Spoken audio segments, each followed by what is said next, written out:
All right, Happy New Year!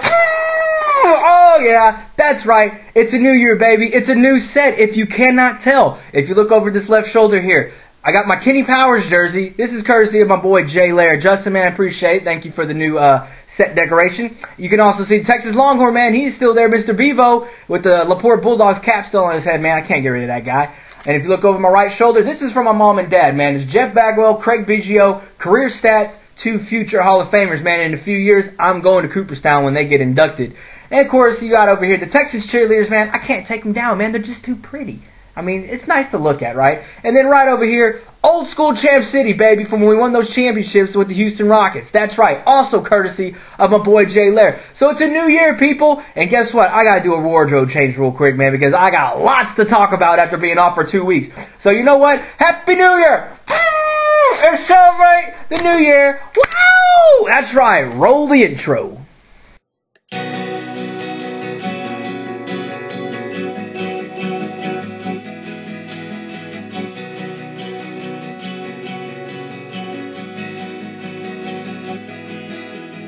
Welcome to the show where there's so much to be gained. Get ready to be educated and entertained.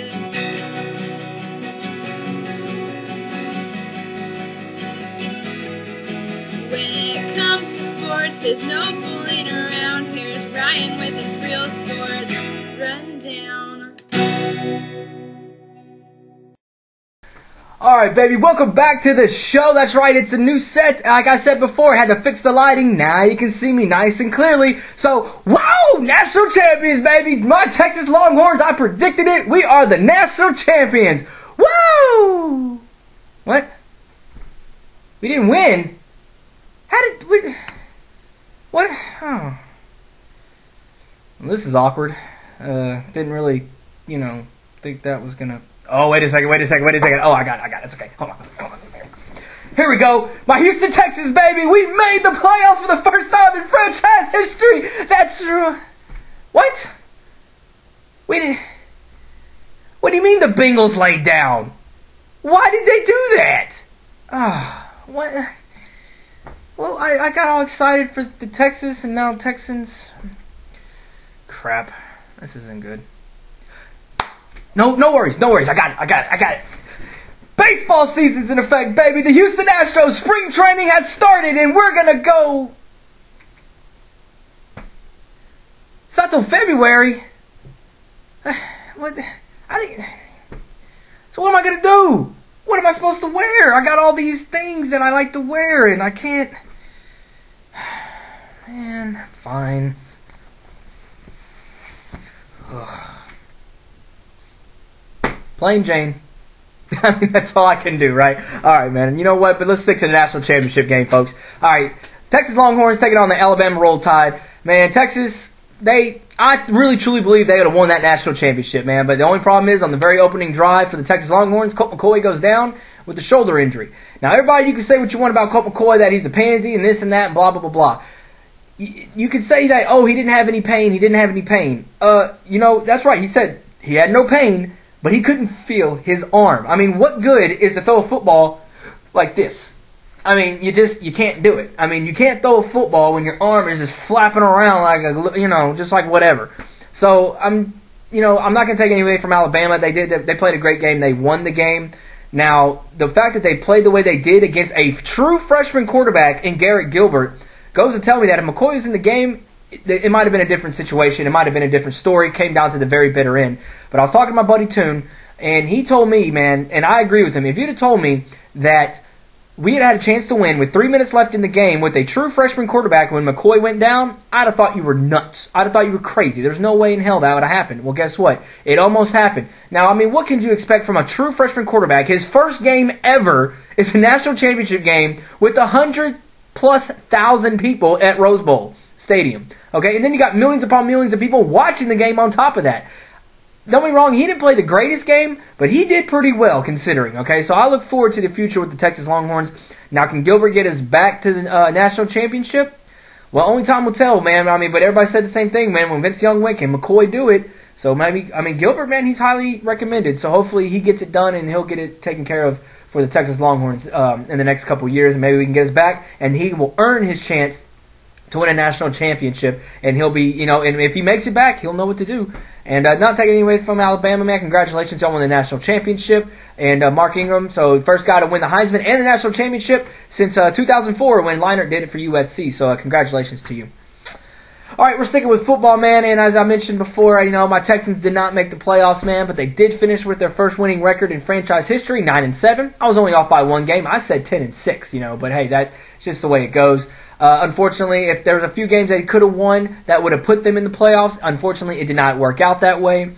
But, you know, hey, what can you do, right? So now I'm not going to go ahead and predict who's going to win each game for each team because it's just, you know, I'm just going to just get down to the nitty-gritty and predict who's going to the Super Bowl, and we'll go from there.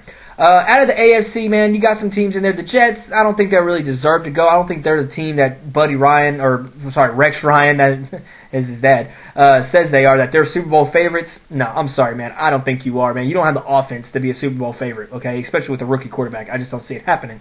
Bengals, not so much either. Ravens, maybe, but I don't know about them, man. Right now, I'm telling you, man, the team going to the Super Bowl out of the AFC is going to be the San Diego Chargers, right? San Diego Superchargers! Sorry, man, I gotta say it every time, man. But the Superchargers, you know, San Diego, they're going to the Super Bowl, folks, man. It's just a done deal, man. Because if they play New England or if they play the Colts, it doesn't matter who they play, man. They beat them before in the playoffs. They're not scared. Phillip Rivers is not scared. He's gonna take it down. They're going to the Super Bowl. Now, out of the NFC, man, you got a lot of great teams in there. You got the Saints, the Vikings, the Eagles, the Packers, the Cardinals, and yes, even the Dallas Cowboys made it. Oh, I know, they were booing, but that's what we do on the show. We're not Cowboys fans. I'm sorry, guys. We just don't root for the Cowboys, man. And so, you know, with that being said, my pick out of the NFC, I'm going to stick with my pick before the season even started because they made the playoffs, and I picked the Philadelphia Eagles to go to the Super Bowl out of the NFC. I'm not backing out now just because they're not coming in after getting beat by the Dallas Cowboys last week, okay? I'm not going to jump off the bandwagon, all right? I made a prediction. I'm sticking to it. They made it. So I'm going to go ahead and stick with the Eagles. I believe, okay, they're going to go to the Super Bowl. And it doesn't matter, though, because my Super Bowl winner is going to be the San Diego Superchargers, okay? They're going to win the Super Bowl because they're that good. I mean, you got LT doing what he does. You got Sproles. You got Rivers. I mean, you got it all, man, with the San Diego Chargers, man. So I think this is the year that the Bolts win the championship. So that's right. We're going to stick with that. All right, man, so it's time for Quick Hits. Quickly, showing you the logo. Let's get rid of the logo. All right, here we go. All right, man, quickly run a few things here, if I can even speak correctly. It's been a few weeks. Give me some time. Pete Carroll is supposedly going to go sign and play, but coach with the Seattle Seahawks, okay? Now, the Seattle Seahawks fired Jim Moore the other day, so now Carroll leaves, which I find is kind of interesting considering it's in the middle of a bunch of controversy that took place, you know, supposedly over the last few days and all that stuff for the last few weeks with them. So now he's bolting out? Kind of skeptical there. All right, and then quickly, man, one last note, man. Floyd Money Mayweather, the punk that he is, versus Manny Pacquiao is off. That's right, man. The fight is off. I could not believe it. I could not even believe it with my own 2 ears. You know, with all the money being thrown around here, they called off the fight. And you know what? And I think Mayweather was scared. That's why he threw out the whole drug testing thing, okay? He was like, oh, let's throw out this. I want to take blood samples. I want to do this. I want to do that. See, if that's how you felt, you should have said it before you even agreed to do it, okay? Now, Pacquiao said he would take blood samples like maybe the day before, a couple days before, but not like moments before the fight and moments after the fight, whatever. For whatever reason, people are, you know, weird about that stuff. When it comes to needles and drawn blood, man, everybody has a different reaction. I believe Floyd Mayweather is scared of Manny Pacquiao, and Pacquiao would knock him the out if they fought each other. So, you know what? I hope they come to their senses, and I hope Mayweather, you know, I'm going to keep it PG. I'm not even going to say it, you know, the mean things I can say about Mayweather. Bottom line is, Mayweather, shut your mouth, get it done, and fight Pacquiao like a man, and stop being such a pansy baby. Alright, well, that's going to do it for the Real Sports Rundown, folks. I appreciate you joining. It's been 2 long weeks. Thank you for tuning in. It is a new year. It's a new set, new attitude. It does not matter. Next week, we'll be talking about all kinds of things. So, everybody have a great night. Have a great new year, and we'll see y'all next week. Peace out. Woo! See you guys.